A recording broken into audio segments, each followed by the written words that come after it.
एक बूढ़ा जो अपने पोते के इलाज के लिए अपनी रिटायरमेंट मनी जल्द से जल्द पाना चाहता है, एक पुलिस वाला जो अपने अतीत से जूझ रहा है और अपने प्रेजेंट में घुट रहा है, और एक कातिल जो लगातार छोटी बच्चियों को गायब कर रहा है। इन्हीं उलझनों में फंसी ये suspense murder mystery web series release हुई है, जिसका नाम है कुत्रम पुरंधवन द गिल्टी वन। एक मर्डर मिस्ट्री फिल्म देखने वाला बस गेस करता रहता है कि आखिर असली कातिल कौन है, लेकिन जब एक मर्डर मिस्ट्री वेब सीरीज हो तो ज्यादातर कहानी केवल कातिल को ढूंढने तक सीमित नहीं रहती।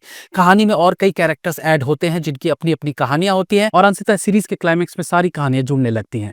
कुत्रम पुरंधवन की कहानी शुरू होती है भास्करन से, जो कि एक सरकारी हॉस्पिटल में फार्मासिस्ट है जो कि रिटायर होने वाला है। एक रात वो मेले से अपने घर लौट रहा होता है तो रास्ते में उसे अपना पड़ोसी नशे की हालत में जाता दिखता है। भास्करन अपने घर पहुंचता है और थोड़ी देर बाद ही उसे पता चलता है कि उसका वो पड़ोसी जिसे उसने नशे की हालत में देखा था, उसी के घर के नीचे मरा पड़ा है, और साथ में उसकी 11 साल की बच्ची भी गायब है। यहाँ से कहानी में जबरदस्त ट्विस्ट एंड टर्न्स आने शुरू होते हैं, और जब सीरीज अपने क्लाइमेक्स पर पहुंचती है तो असली कल्प्रिट का खुलासा होता है जो अनएक्सपेक्टेड था।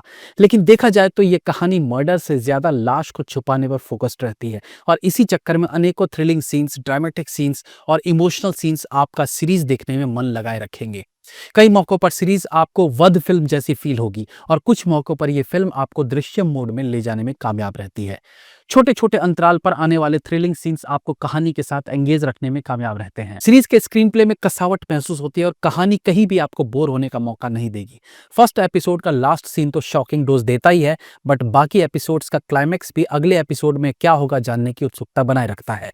मर्डर मिस्ट्री फिल्मों में लोकेशंस की महत्वपूर्ण भूमिका रहती है। इस फिल्म में भी भास्करन के घर का लोकेशन बहुत यूनिक फील होता है, और कहानी की डिमांड भी यही रहती है। सीरीज में पशुपति का बेहतरीन काम देखने को मिलता है। वो थ्रिलिंग मोमेंट्स को अपने एक्सप्रेशन से और बिलीवेबल बनाने में कामयाब रहते हैं।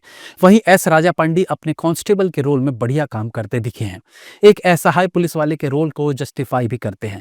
तो अगर मर्डर मिस्ट्री के साथ थ्रिल और सस्पेंस से भरी वेब सीरीज देखना चाहते हैं तो ये वेब सीरीज आपको मिस नहीं करनी चाहिए। Have a nice day.